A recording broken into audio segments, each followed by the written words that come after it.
व्यापारी म्हणून मी हेच समजून सांगेन की अशा काही गोष्टींना न घाबरता जे रजिस्टर्ड व्यापारी मार्केटमध्ये काम करतात, जे जेन्युइनली काम करतात, जे तुम्हाला ॲश्युरन्स देतील त्या लोकांकडनं ग्राहकांनी जरूर आंब्याची खरेदी करावी। खरे आणि केमिकल युक्त तर कोणत्या व्यापाऱ्यांना पण तसे सांगता येणार नाही। ती शेवटी विश्वासार्हतेचा प्रश्न असतो। जे जेन्युइन काम करणारी लोक आहेत, ते गाळेधारक आहेत, जेन्युइन व्यापारी आहेत, रजिस्टर्ड व्यापारी आहेत, ती लोक अशा पद्धतीची फसवणूक करून शेवटी ते कायद्याला धरूनच काम करतात। त्याच्यामुळे त्यांना काय कोणाला फसवून जाऊन कुठून इथून पळून जाण्याची काय व्यवस्था नाही आहे। तो इथं थांबणारा जो माणूस असेल आणि रजिस्टर्ड व्यापारी असेल त्याच्याकडनं तो जेन्युइनली न फसवताच काम करणार।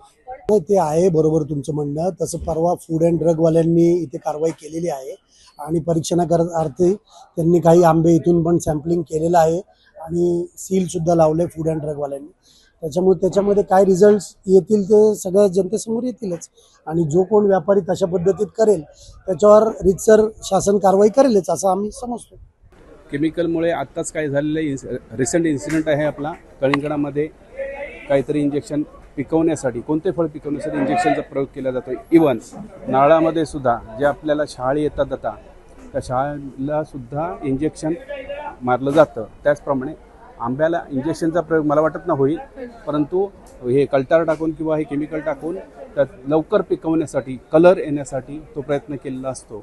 परंतु आंब्याला झाडावर जनरली त्या वरच्या भागाला जो कलर यायला लागतो त्यावेळी ते फळ काढलं जातं आणि ते फळ मार्केटला आल्यानंतर 8 दिवसांनी पिकतं, नॅचरली पिकतं। त्याला गवतामध्ये ठेवल्यानंतर केमिकल टाकून पिकवल्यानंतर त्याचा परिणाम माणसाच्या बॉडीवर होतोय, कारण हे किती झालं तर केमिकल आहे पोटात जाते आणि प्रत्येकजण काही आंबा धुवून आणि हे करून खात नाही, डायरेक्ट पण चावून खातं। त्याच्यामुळे हे हेल्थला डेंजर आहे। त्याच्यामुळे FDA याच्यामध्ये ॲक्टिव्ह झालेली आहे, ती कोणाला सोडणार नाही। आंबा घेताना मार्केटमध्ये जनरली तो ओळख असेल आणि गालाधारक जे आहेत त्यांच्याकडून घेतल्यास फसवणूक होणार नाही अशी मला खात्री आहे।